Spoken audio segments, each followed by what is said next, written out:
morning rush had just begun when Ellie Sanders pushed open the glass door of Maple Leaf Diner, her small-town workplace that always smelled of roasted coffee and warm cinnamon. The bell above the door jingled, and cold autumn air swept in with her. She rubbed her hands together, hiding the faint redness from last night's dishwashing. The diner was already buzzing with chatter, truck drivers grabbing breakfast before their long hauls, mothers nursing coffee between errands, and a few familiar faces who made the place feel like home. Ellie smiled, tying her apron with practiced ease. To her, this wasn't just a job. It was survival. Every coffee she poured meant another dollar closer to paying rent, another small step toward keeping the lights on in her tiny apartment where the heater groaned like an old man. Her life wasn't glamorous, but she carried herself with grace, a quiet warmth that made people feel seen. It was then that he walked in, an elderly man, stooped slightly, wearing a gray wool coat that looked far too thin for the weather. His shoes were scuffed, his hands trembling as he clutched a faded hat. His face, lined deeply with time, carried the kind of sadness that didn't belong to a single bad day, but to a lifetime of loss. Ellie noticed him the moment he hesitated at the door, glancing at the welcome sign, as though unsure if he was really welcome at all. "Good morning, sir," Ellie said gently, leading him to a booth by the window. "Can I get you something warm?" He smiled faintly, his voice raspy and soft. "Just a coffee, please." Ellie nodded and poured it herself, making sure it was fresh from the pot. When she brought it over, he wrapped his shaky hands around the mug as if it were a lifeline. The warmth seemed to steady him a little. She watched as he looked out the window, eyes following the cars that passed by, lost somewhere between the past and the present. When the check came, Ellie noticed him patting his coat pockets in silence, his brows furrowing, hands trembling more than before. There was no wallet, no money, just a small folded photograph he kept staring at before quickly tucking it back. "Don't worry about it," Ellie said softly before he could speak. "Coffee's on me." His head jerked up, eyes wide. "No, I can't let you." "You can," she interrupted with a kind smile. "And you will. Just pay it forward someday, okay?"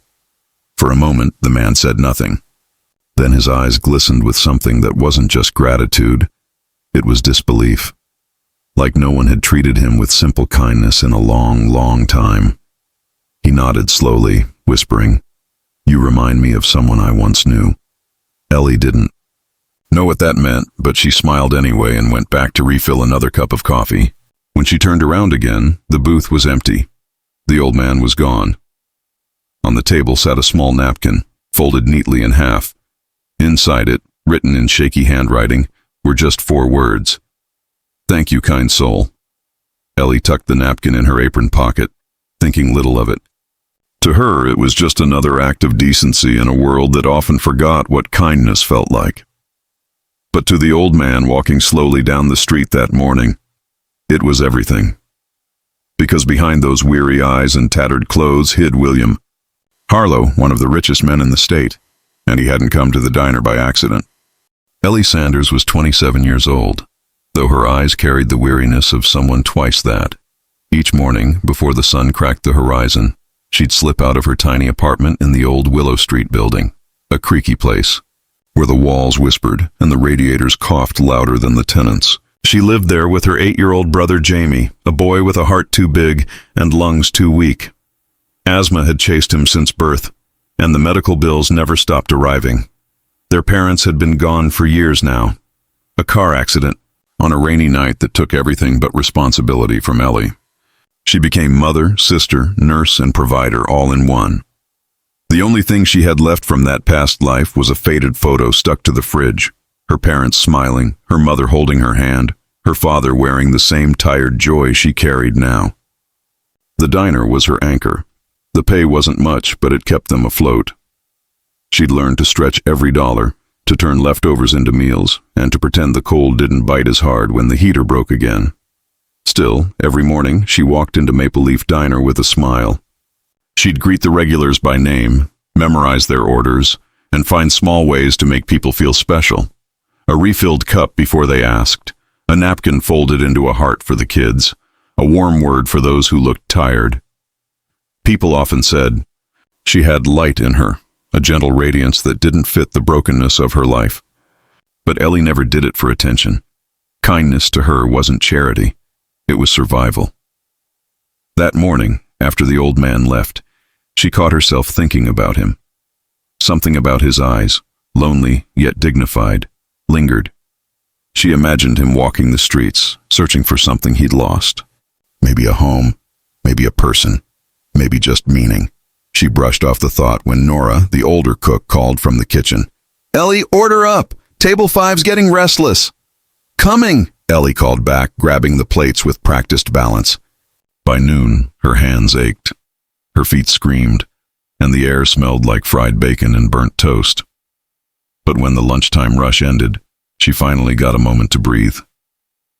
She sat at the counter, sipping a leftover cup of lukewarm coffee, flipping through a small notebook, her secret dream journal. Inside were sketches and short notes of her real passion, baking. Recipes she invented during sleepless nights. She dreamed of opening her own bakery one day. Jamie's Place, she'd call it. A tiny shop filled with light, laughter, and the scent of sugar and hope. But dreams cost money, and hope didn't pay hospital bills. She sighed, closed the notebook, and tucked it back into her apron just as the bell above the door jingled again. 2 men in suits walked in. They didn't look like the usual customers. One was tall, sharp-faced, with eyes that never smiled. The other carried a sleek leather briefcase. Their presence shifted the air, too polished, too purposeful. "Afternoon?" Ellie greeted with her usual warmth. "Booth or counter?" "Booth," said the taller one curtly, glancing around. As she poured their coffee, she couldn't help overhearing snippets of their conversation. Something about searching for him and not letting the press find out. Her curiosity sparked, but she kept her distance. The men stayed only 10 minutes before leaving abruptly, one of them glancing back at her with a strange expression, like she'd just been quietly assessed. When the door closed behind them, Ellie frowned. It was odd. They hadn't eaten. They hadn't even touched their coffee, and before she could clean the table, Nora called her from the kitchen again. "Ellie, you got a call. From the hospital." Her heart froze. "Jamie." She rushed to the phone, hands trembling. "Hello? Yes, this is Ellie." The nurse's voice on the other end was calm but urgent. "Miss Sanders, it's about your brother. He had an asthma attack at school. He's stable now, but we need you here." Ellie's world narrowed to a heartbeat. She tore off her apron and bolted out of the diner, whispering a prayer under her breath as the bell above the door rang behind her. She didn't notice the old man's napkin slip from her pocket, fluttering to the floor, or the man in the gray sedan parked across the street watching her leave. Because this time, the billionaire wasn't just passing through, he was following her. The hospital always smelled of disinfectant and worry. Ellie rushed through the glass doors, her chest tight, her shoes still squeaking from the drizzle outside. The nurse at the reception recognized her instantly. They all did by now. "Room 104, the nurse said softly, her face sympathetic. Ellie nodded, barely breathing, and hurried down the hall. Jamie lay on the bed, pale and thin, a small oxygen tube under his nose. His chest rose and fell shallowly, but his eyes fluttered open when he saw her. "Hey, sis," he whispered weakly, forcing a smile. Ellie sat beside him, taking his hand gently. "You scared me again, Jamie." He grinned faintly. "I didn't mean to. I just forgot my inhaler during PE." Ellie stroked his hair, her voice cracking despite her calm facade. "You can't forget, okay? You've got to take care of yourself." "I'm fine," he whispered. "You always worry too much," Ellie chuckled through a tear. "That's my job." The doctor entered, a kind-faced man who had seen them too many times. "He'll be all right for now," he said. "But Miss Sanders, I have to be honest. We need to run some tests soon. His condition seems to be worsening." "It's nothing urgent yet, but we shouldn't delay." Ellie nodded, her stomach twisting. "How much?" she asked quietly. The doctor sighed. "Around $2,000. We can arrange a payment plan." But Ellie wasn't listening anymore. 2,000. She barely had 200 in her account. The number echoed in her mind, louder than the beeping of the heart monitor. When she left the room later, she stepped into the cold air outside, the night pressing down like a weight. Her tears burned, but she blinked them back. Crying doesn't fix bills, she reminded herself. She pulled out her phone and stared at the unpaid rent reminder. The landlord had already given her one warning. She had 3 days. 3 days before everything fell apart. The next morning she returned to the diner, exhausted but determined. The smell of coffee hit her like a wave of normalcy. Nora looked up from behind the counter, worry etched across her face. "How's Jamie?" "Stable," Ellie said, forcing a smile. "Just needs more treatment." "Hang in there, sweetheart," Nora said, giving her a brief hug. "You've got a good heart. Good things happen to good people." Ellie nodded, but inside she wasn't sure anymore. By lunchtime, the diner was crowded again. A group of local businessmen filled the corner booths, loud, arrogant, and too entitled to say thank you. Ellie took their orders, kept her head down, and worked fast. But when she brought their bill, one of them smirked. "You must love playing waitress, huh?" "That's cute. Must be tough trying to smile all day for tips," the others chuckled. Ellie froze, the sting immediate. She forced a small, polite smile. "It's honest work, sir." The man leaned back, sneering. "Sure, honest work. Shame it doesn't pay enough to get a real life." The laughter that followed was cruel, sharp, the kind that cuts through dignity. Ellie felt her throat tighten. She placed the bill quietly on the table and walked away, her hands shaking. Behind the counter, she blinked rapidly to keep from crying. She'd faced worse before, but something about their words burned deeper this time, maybe because she was already falling apart inside. Then a calm voice spoke behind her. "Excuse me, miss." She turned and froze. It was him, the old man. Same gray coat, same gentle eyes. Only this time he wasn't trembling. He stood taller, straighter. There was a quiet authority in his presence now. "You," she whispered in surprise. "You came back," he smiled faintly. "I told you I'd pay it forward." Before she could respond, the man reached into his coat and placed an envelope on the counter. It wasn't thick, but it wasn't empty either. "I don't understand," Ellie said, frowning. "You don't have to, just to thank you," he said simply. "For that cup of coffee." Her instinct was to refuse, but something in his eyes stopped her. Something serious, almost urgent. She hesitated, and in that pause, the group of businessmen snickered again from their booth. The old man turned his head slightly toward them, his expression calm but sharp. "Gentlemen," he said in a quiet, powerful tone that instantly silenced the laughter. "The measure of a person isn't how loud they speak. It's how they treat someone who serves them." The men looked down, embarrassed. Ellie's heart pounded. She wanted to thank him. But before she could, Nora called from the kitchen, and when Ellie turned back, he was gone again. Just like before. The envelope sat on the counter, her name written neatly across the front. She opened it slowly. Inside was a check. For $10,000. Ellie gasped, her knees nearly giving way. For a long moment she just stared, her hands trembling as disbelief flooded through her. Who was that man? And what did he really want from her? For nearly a full minute, Ellie stood frozen behind the counter, the check trembling in her hands. The din of the diner faded away, the chatter, the clinking cups, even Nora calling for more coffee filters. All she could see was the number written in elegant black ink, $10,000 warned. Her name was spelled perfectly beneath it, as if it had always belonged there. Her first instinct was panic, then disbelief, then guilt. It didn't feel real. She flipped the envelope over again and again, searching for a note, an explanation, anything. But there was nothing. Just that mysterious handwriting she'd seen on the napkin the day before. Ellie felt her throat tighten. She'd never even held that much money before. It was more than she made in almost a year. Enough to pay for Jamie's treatment, cover rent, even fix the leaky ceiling that dripped every time it rained. But as the shock faded, fear crept in. What if it was a mistake? What if it was stolen? What if the bank laughed at her for trying to cash it? She quickly slipped the check back into the envelope and tucked it into her apron pocket, heart pounding. She didn't tell Nora, didn't tell a soul. That night she walked home through the drizzle, every step echoing with doubt. The city lights shimmered in puddles, reflecting her racing thoughts. She passed a pawn shop, an old bookstore, and finally the dim glow of her building's flickering sign, Willow Street Apartments. Inside, the air smelled faintly of damp carpet and dust. Jamie was sitting up in bed, coloring in one of his worn sketchbooks. He looked up as soon as she entered, Hey, you're late. You okay? Ellie forced a smile, brushing damp hair from her face. Long day at work. He frowned, studying her face. You've been crying. She sat beside him, avoiding his eyes. Just tired. Jamie leaned on her shoulder. I hate seeing you tired, Ellie. You work too hard. She laughed softly, pulling him close. Someone's got to keep you fed, kiddo.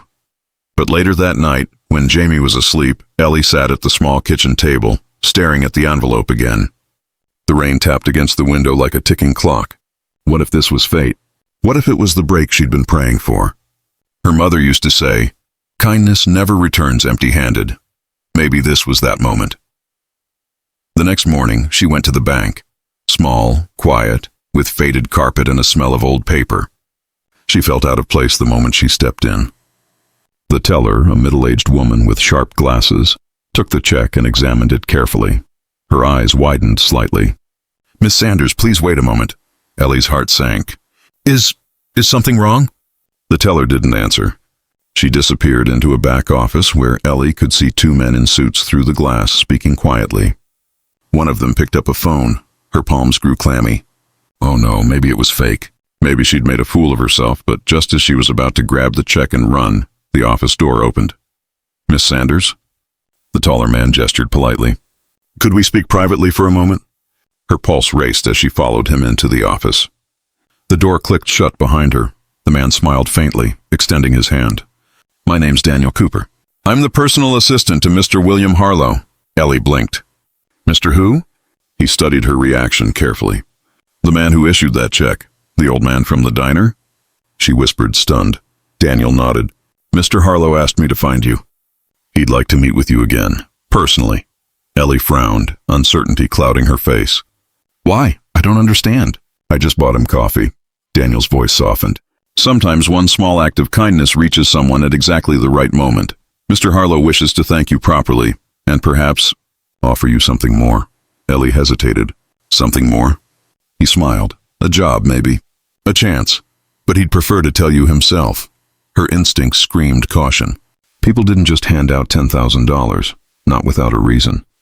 But then she thought of Jamie's pale face in that hospital bed, of the overdue rent notice still taped to the fridge. All right, she said finally, her voice quiet but steady.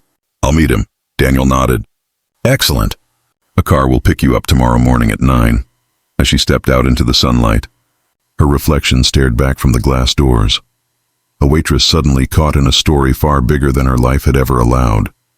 That night, she barely slept. Her mind replayed the old man's kind eyes, his trembling hands, the way he'd vanished twice like a ghost. Who was William Harlow? And why did she have the uneasy feeling that this meeting would change everything, for better or worse? Morning arrived, wrapped in fog. The street outside Ellie's window glistened with dew, and the hum of the city felt softer, slower, as if the world itself was holding its breath. She stood in front of the cracked mirror by her bed, trying to tame her hair, nerves fluttering in her chest. Her only clean outfit was a faded blue dress she'd bought second-hand for interviews she never got. She smoothed the wrinkles as best she could and whispered to her reflection, It's just a meeting. Be polite. Don't expect anything. At precisely 9, a sleek black car pulled up to the curb. Too clean, too quiet, too expensive for this neighborhood. The driver stepped out, a courteous man in a dark suit. Miss Sanders? He asked. Yes. Mr. Harlow is expecting you. Ellie slid into the back seat, feeling both out of place and invisible. As the car glided through the streets, she watched her world blur past. The grocery store she owed money to. The old playground where Jamie used to laugh before his lungs betrayed him. The diner she knew better than her own heart. After nearly an hour, the car slowed to a stop before a wrought iron gate that opened automatically. Beyond it stretched a long driveway lined with maple trees, their red leaves fluttering like whispers of autumn fire. At the end stood a mansion, elegant but not gaudy, wrapped in quiet dignity. It didn't scream wealth. It murmured legacy. The driver opened her door. Right this way, ma'am. Inside, the air smelled faintly of cedar and coffee. Paintings hung on the walls, not modern art or status pieces, but portraits. Faces of people long gone, each with the same solemn strength in their eyes. The home was filled with history, not money. At the far end of the grand hall stood William Harlow. He was dressed differently now. A tailored navy suit, polished shoes, a silk tie. Gone was the frail old man from the diner. He stood straight, confident, but his eyes, those kind, searching eyes, hadn't changed. "Miss Sanders," he greeted, his voice steady but warm. "Thank you for coming." Ellie nodded hesitantly. "I almost didn't. You look different," he smiled gently. "People tend to when they're not pretending." She blinked, confusion flickering across her face. "Pretending?" "I wanted to know," he said, walking toward the window, "if kindness still exists in a world that's learned to measure worth by wallets." He turned to face her. "So I went looking for it, not as William Harlow, the businessman everyone pretends to admire, but as an old man most people would ignore." Ellie's breath caught. "You were testing people?" "In a way." He sighed, his gaze distant. "You'd be surprised how many looked away, how many sneered or hurried off. But then came you." Her brow furrowed. "All I did was buy you a coffee." He smiled faintly. "And that small act said everything. You gave without expecting anything in return. You reminded me of someone." "Someone?" she asked softly. "My wife," he murmured. His voice faltered slightly. "She passed 5 years ago. Cancer. She used to say, 'If you want to see God's face, look at kindness.' After she died, I lost that part of myself. I drowned in boardrooms, money, emptiness, until I decided to walk among the forgotten, to find if compassion still lived somewhere in this cold world." Ellie's throat tightened. The story struck a chord she hadn't expected. He stepped closer, his expression gentle but firm. "You didn't just serve me coffee, Miss Sanders. You restored something I thought was gone. Hope." She swallowed hard. "You didn't have to give me money for that." "I know," he said softly. "The money wasn't payment. It was opportunity." He handed her a small folder. "Inside is a proposal, a business grant, for people who want to start small ventures. I read your bank application history. You once applied for a bakery loan 3 years ago." Ellie's eyes widened. How do you know that?" He smiled.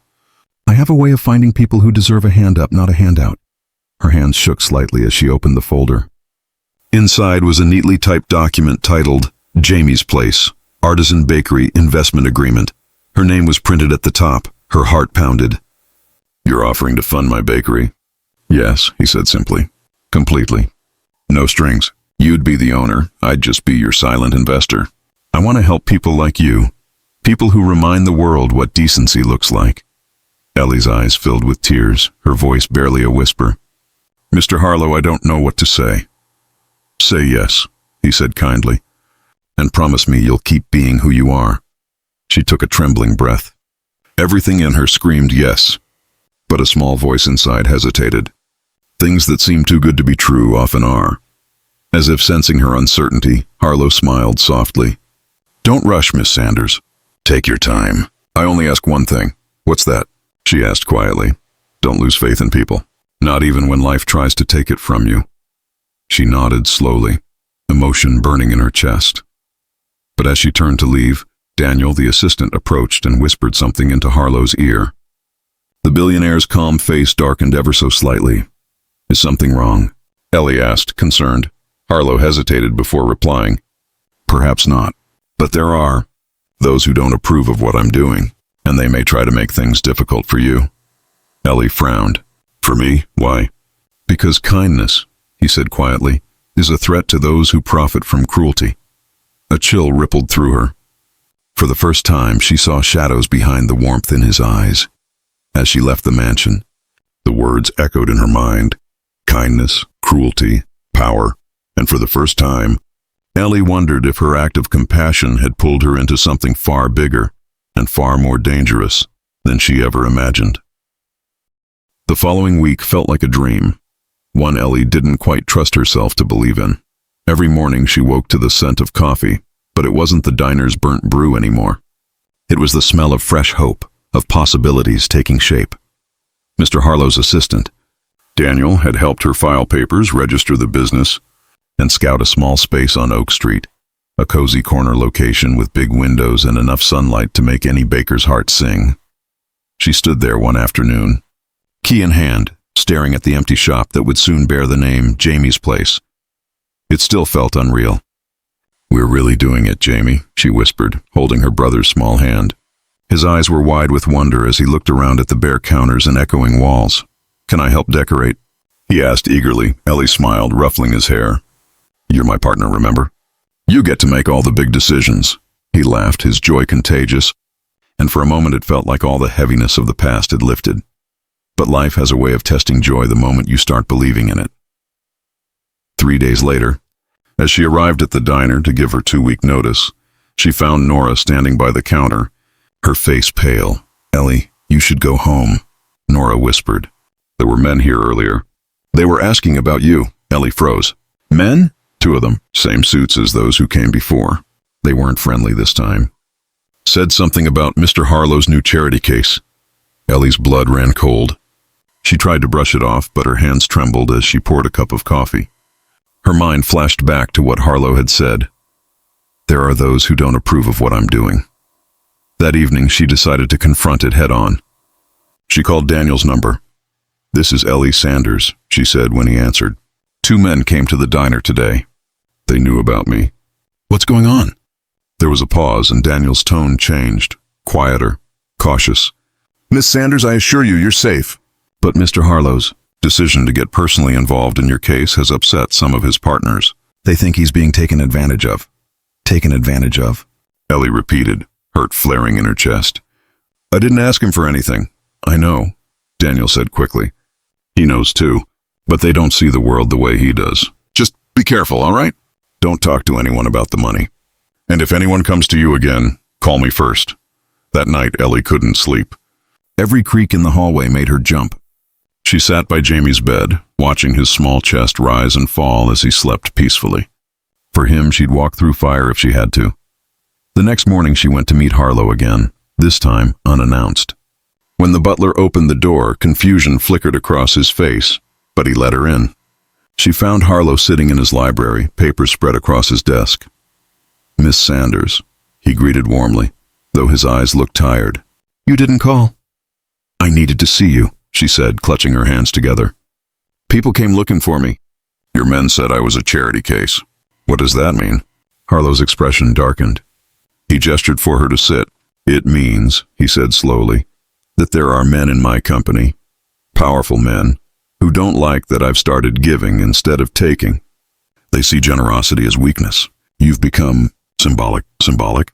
she repeated. He nodded.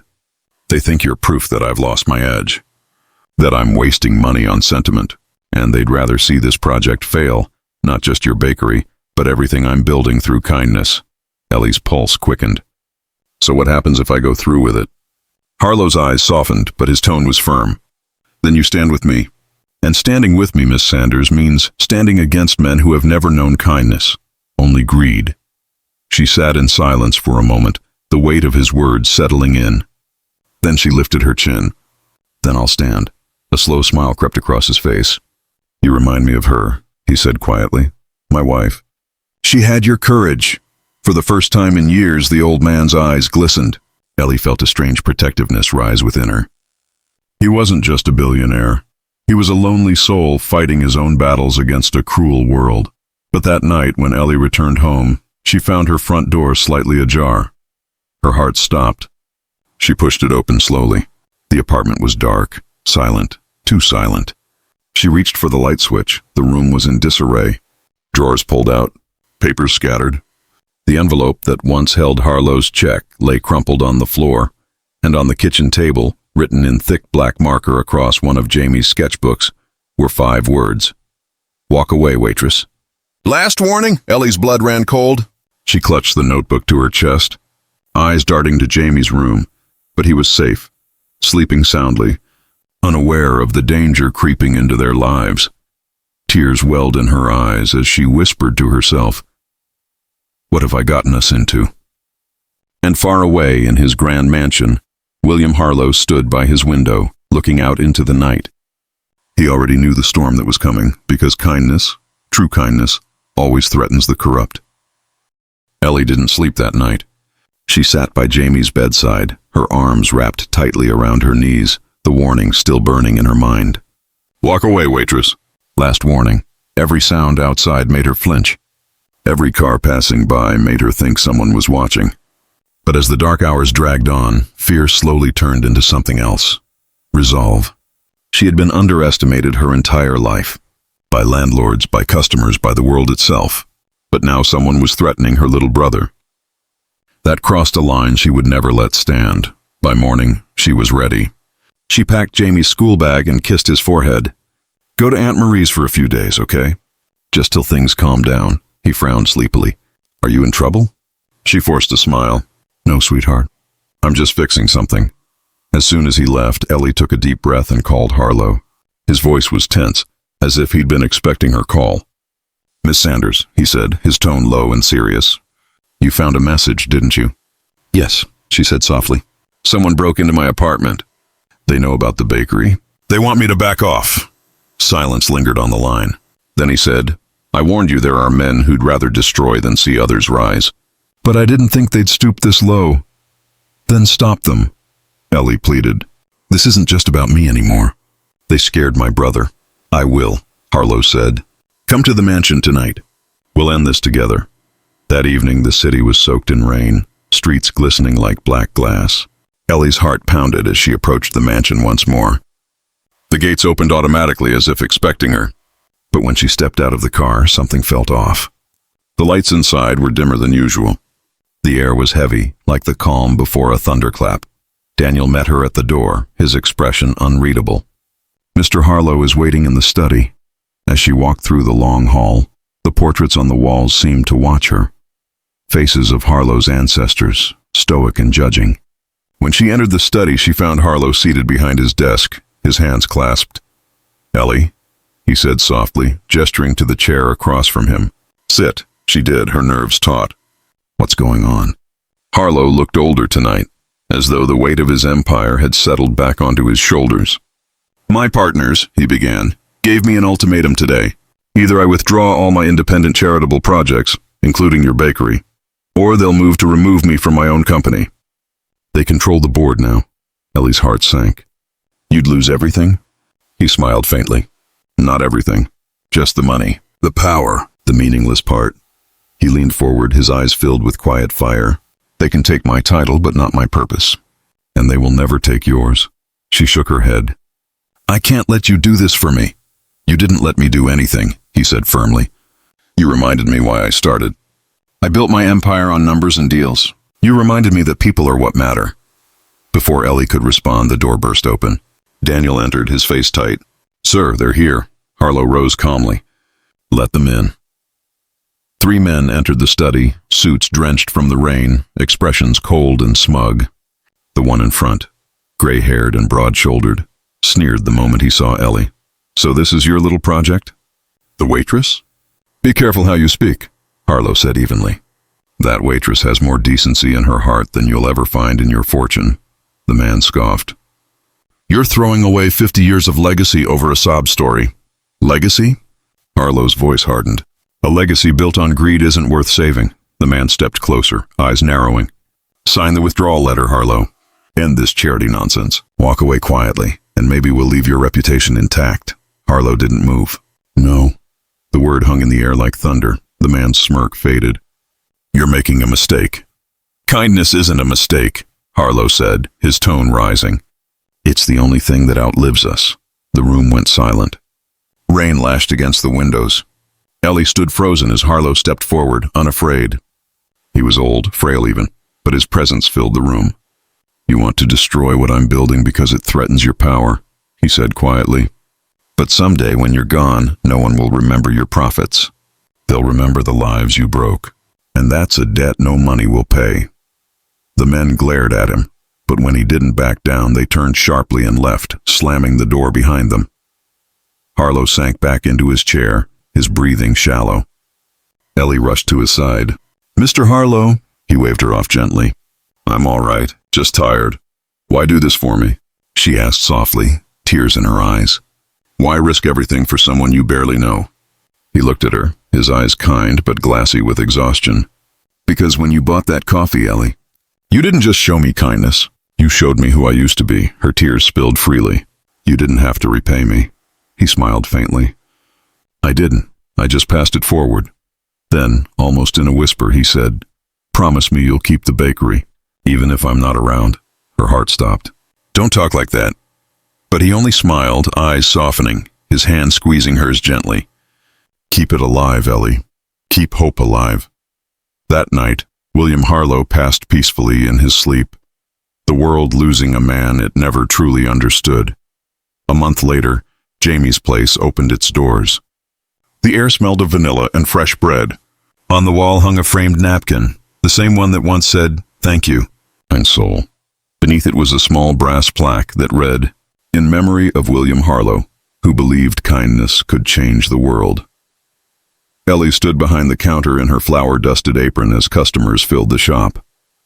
Laughter echoed, sunlight poured through the windows, and somewhere in the hum of the day, she swore she could hear Harlow's voice again, "Never lose faith in people." She looked at Jamie, who was helping serve pastries, his smile bright and free.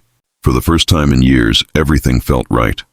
The world outside was still full of greed, cruelty, and noise, but inside this little bakery, kindness ruled, and it all began with one simple act: a cup of coffee.